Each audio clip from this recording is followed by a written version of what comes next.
In this episode of The Design Tourist, I travel to Germany to explore the evolution of the Bauhaus school, the 20th century's most influential art, architecture, and design school that inspired a mindset and style known as modernism. Dessau is an industrial city in the German state of Saxony-Anhalt, and it holds the world's largest collection of Bauhaus buildings.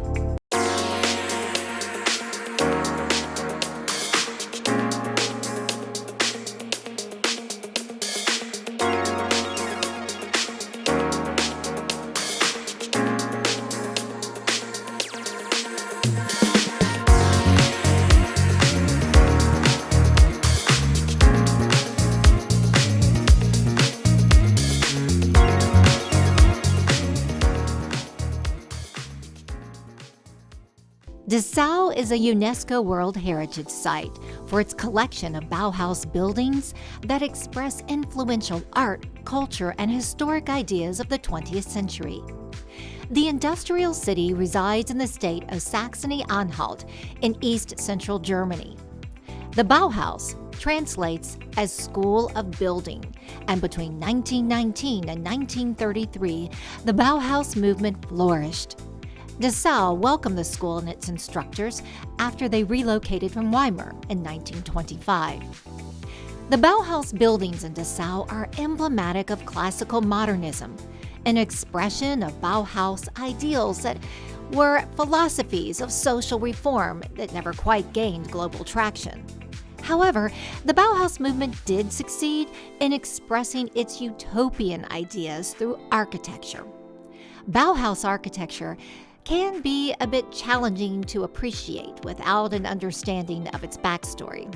So I met up with Dessau resident Anke, an architecture expert who was eager to share her insider knowledge and passion about her hometown's legacy. Because when the Bauhaus had to close in Weimar, they were searching for a suited place, and finally they decided to move to Dessau, because the town council of Dessau made available the site for the construction of a new school building, and they paid for this new building. And this was a big chance for an architect to construct a building as he wanted it, as he needed it, and the town paid for it. So how long was the Bauhaus in Dessau? About 6 years. And what was the period of growth like, the growth and the evolution of the Bauhaus at that time here in this city? Well, in Dessau they started to work together with the industries. Since Dessau was a growing industrial town, here they had the chance to work together with the industries to develop new designs, new products as furniture, as lamps, inspired by the industrial production. Our first stop is a visit to the former Bauhaus School campus. It's an ideal introduction to Dessau's Bauhaus legacy. The Bauhaus School director, Walter Gropius, designed the main campus building. It's known as the Bauhaus building, clad in glass with a gray concrete core.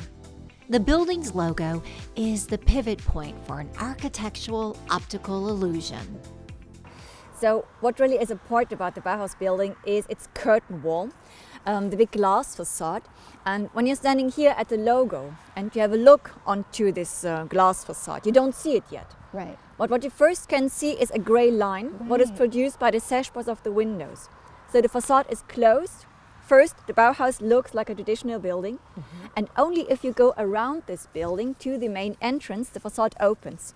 And you can see the windows between the sash bars. These windows widen, and then you can see into the workshops, and you even can see through the workshops outside again.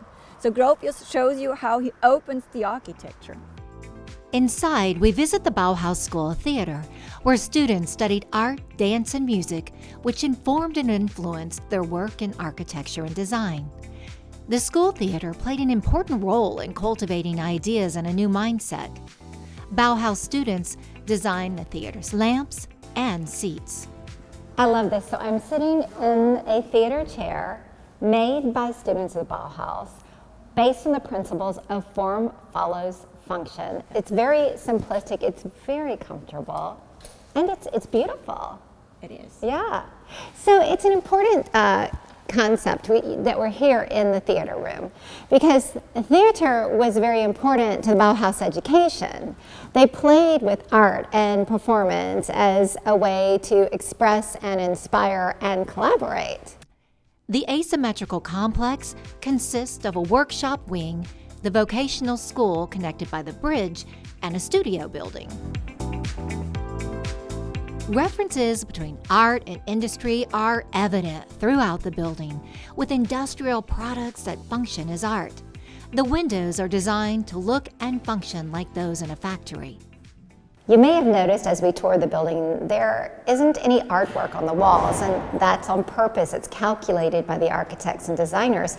The art actually comes from the play of light and shade, the shadows that cast beautiful patterns on the walls from the windows and other architectural features. So as you open and close the windows, you can see this dance of shadow behind me. We visit the office of Walter Gropius. It's a cube-shaped room that resembles his office at the Weimar Bauhaus University. Furnishings are reproductions of Gropius designs. We are crossing now the bridge, what connects the studio building with the technical university, with the classrooms. So the bridge really is the center, it's the core of the building. The Bauhaus approach was progressive, hands-on, and completely different from the traditional academic structure. So it attracted influential artists and visionaries, including Paul Klee, Oskar Schlemmer, Lionel Feininger, and Wassily Kandinsky. They all came to teach. Walter Gropius designed and built a housing complex a few blocks away for the Bauhaus instructors to live in. It was a row of white cube structures known as the Masters' Houses. Along the way to the Masters' Houses, we walk through a garden, the first English landscaped garden on the European continent. It was built in the 18th century. So these are the most modern gardens of that time, with the most modern buildings of that time. And Gropius wanted to face this modernism of the 18th century, his idea of modern architecture. And he integrated the Masters' Houses into the garden realm here. The row of master houses starts with a detached home of Walter Gropius that was destroyed during a bombing raid in World War II. It has since been reconstructed. Today, there are 3 more semi-detached houses. But they also wanted to show that it isn't Gropius' house anymore, but it's a new building. And so they used new materials, especially the windows are different. Once they had clear glass, but now they are blind, because inside they didn't reconstruct Gropius' apartment, but it's used as an exhibition space now, this house. When the Bauhaus closed and left Dessau in 1932, the Bauhaus instructors moved out of the Masters' Houses, taking their furnishings with them. Today, the structures house a museum and the Bauhaus Dessau Foundation. Dessau has more original Bauhaus buildings than anywhere in the world, 12 of which are open to the public, including the Kornhaus restaurant on the banks of the Elbe River. The name is an homage to an historic mill that stood on the site until the 1870s. Bauhaus architect Karl Fieger designed the semicircular structure with a glass veranda that appears to float above the landscape. When it opened in 1930, guests were amazed by the restaurant's bold curves. And very important, as typical for Bauhaus architecture, is the transparency, the connection of inside and outside architecture and nature. So there is not only a big terrace, but there is this veranda. The basement is pulled back. So when you're sitting in this veranda here, you shall have the impression to float above the nature, to be a part of the nature, so there's no frontier between inside and outside. It's so interesting how architecture affects people in different ways, and my impression is this looks very futuristic. Yes, it looks nearly like a steamer.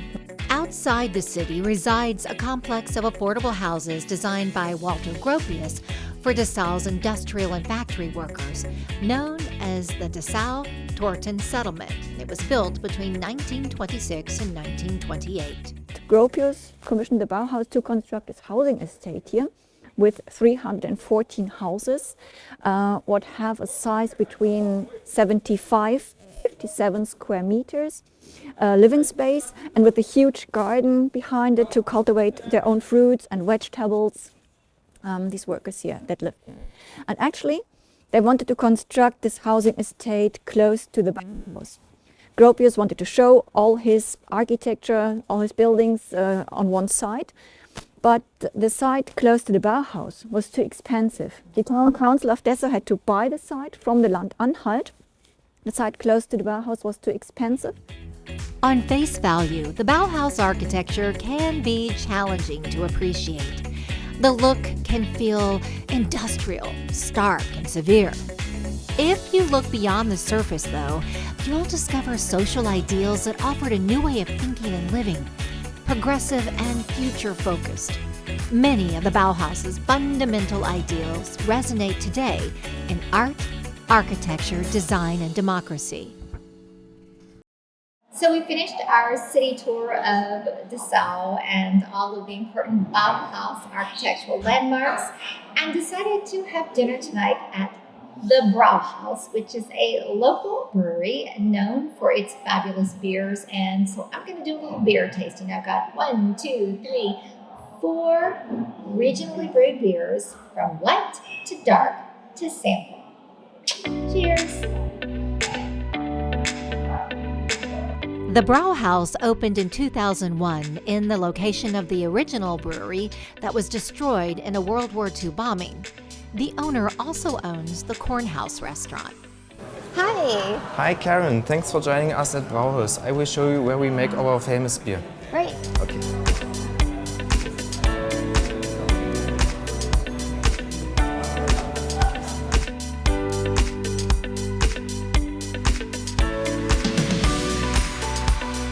So the beer is brewed right here in the middle of the restaurant. In the center, in the heart of the restaurant, yes. Wow. And how many beers do you brew?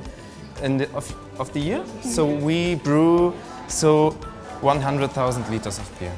So they serve regional cuisine, and tonight we had the goose and the pork knuckle. The knuckle, of course. And we had kraut, of course, because you can't be in Germany and not have a side of kraut with your dinner. And it was delicious. Of course. So this is a great place if you're visiting Dessau to experience the regional cuisine and locally crafted beers.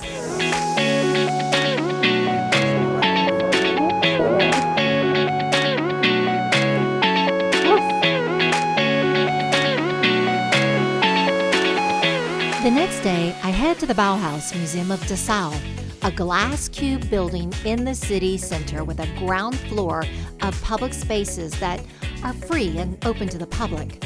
The remaining floors house the Bauhaus collections for ticketed visitors. More than 1,000 objects are on view, with 50,000 objects in the museum archives. The museum opened in 2019. Now, here we are free to film. There are no copyright issues. I will tell you that the museum has on display 1,000 objects from the Bauhaus archives, and it has 50,000 objects in its archive. Now, those images are copyrighted, so we cannot put them on camera, but I encourage you to come see the museum and experience it for yourself.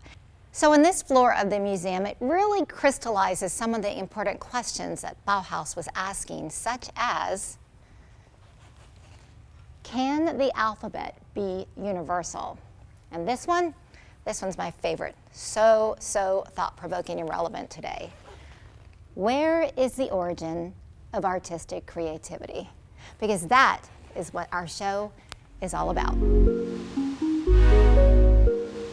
When the Bauhaus opened in December 1926, officially, more than 2,000 people came, architects, designers, historians, scientists, and so on, and were so enthusiastic about this building and this new institution. And in Dessau, the start was very good. Marcel Breuer, a student of the Bauhaus, designed his iconic and revolutionary steel tubular chair, the D3 in Dessau, which is on display at the museum. The city of Dessau financed the Bauhaus School in 1927. The Bauhaus started as an architectural department, producing a style that would become famous worldwide and remains popular today in different interpretations. When we come back, our journey retracing the Bauhaus legacy leads us to the town of Dornburg to explore a Bauhaus ceramics workshop. As I continue to trace the legacy of the Bauhaus across Germany, my travels lead me to the city of Dornburg for a visit to the Bauhaus Workshop Museum. Now, we're about 30 kilometers outside of Weimar. This is the only Bauhaus workshop outside of a Bauhaus university. This is where people came to learn the craft of pottery. We're gonna go inside and we're gonna travel back in time. In 1920, the Bauhaus located its ceramics workshop to the village of Dornburg in stables that belonged to the neighboring castles. In 2019, it became a museum, displaying original tools and works of the Bauhaus students. More than 100 pieces are on display, including this coffee pot and teapot, among the many important items in the collection. When the Bauhaus started out in Weimar, it was about the reunification of craftsmanship and art. And therefore, it's one reason why they had the pottery, because they had this traditional craftsmanship and they wanted to create artists which were well educated in using their hands basically and not just mentally creating things. Local potter Max Krien became the headmaster of the pottery workshop. The Bauhaus Pottery Workshop closed in 1925 when the Bauhaus moved to Dessau, and it became privately owned. Wow, this room looks like it's frozen in time. Yeah, actually one had to say it's frozen in times because of course you see here the result of 100 years of pottery. But what we try to create is to get an idea how the workshop looked like at the Bauhaus time. So what you see that looks original is original. Everything else which looks what looks new, you understand that it's something we put into the room to make a better understanding of the use of that room. To really give you a sense of the context in which they worked and Exactly. the atmosphere, and to kind of recreate the sensory experience. So it's interesting, you say that this is the only Bauhaus workshop that's outside of a Bauhaus university, correct? Exactly, yeah. So we're here in Dornburg. Why here? Why not in Weimar, where the workshop was attached to? Well, basically for two reasons. One is space, and the second is the potter that could teach. Both things they didn't really find in Weimar. And here we had two things. We had the stables of the former castles, which were unused by that time, and we had a pottery working in traditional ways, and that was what the Bauhaus was looking for. And the head of that pottery was Max Krien, which then later became the workmaster of the pottery workshop of the Bauhaus. So all the workshops had two masters, the master of design, that's the famous artists, you know. And then they had the workmasters, which were these craftsmen who could teach the students. Out on the balcony, I stopped to admire the sweeping view below and the three surrounding castles perched above it. As the sun sets, we say goodbye to the charming village of Dornburg, and we head to Protzella to visit an iconic Bauhaus-designed hotel known as House of the People. House of the People was built as a community gathering place in 1927. The building is a town landmark completed by Bauhaus student Alfred Arndt after it originally started out as a traditional structure. For this reason, you'll see a mix of modernist and traditional architectural styles. The working hotel doubles as a living Bauhaus museum with original furnishings produced by Bauhaus students throughout the main spaces and in each of the hotel rooms. The Bauhaus legacy in Protzella was lost to history during the division of Germany into the democratic West and the communist East. Protzella, which lies equidistant between Berlin and Munich, was part of the restricted zone east of the border, separating the two Germanys until 1989. The hotel became a rediscovered architectural jewel in 2003 when its current owners purchased it, restored it, and reopened it in 2006. For 6 years, the Bauhaus thrived with the support and patronage of local government. In 1932, the National Socialists forced out the Bauhaus from Dessau and it moved to Berlin before it permanently closed less than a year later. The Bauhaus masters and their students left Germany and relocated throughout the world, carrying their ideas with them. Mies van der Rohe was the third and final director, and he later moved to Chicago and ran the School of Architecture at what is now known as the Illinois Institute of Technology. Today, the Bauhaus is synonymous with modernism. Although its original founders, they never intended the Bauhaus movement to become a label known as Bauhaus style. Dessau serves as the custodian of the Bauhaus legacy, a memory keeper and a storyteller of artists, architects, and idealists. Until the Design Tourist travels again, stay curious and stay inspired.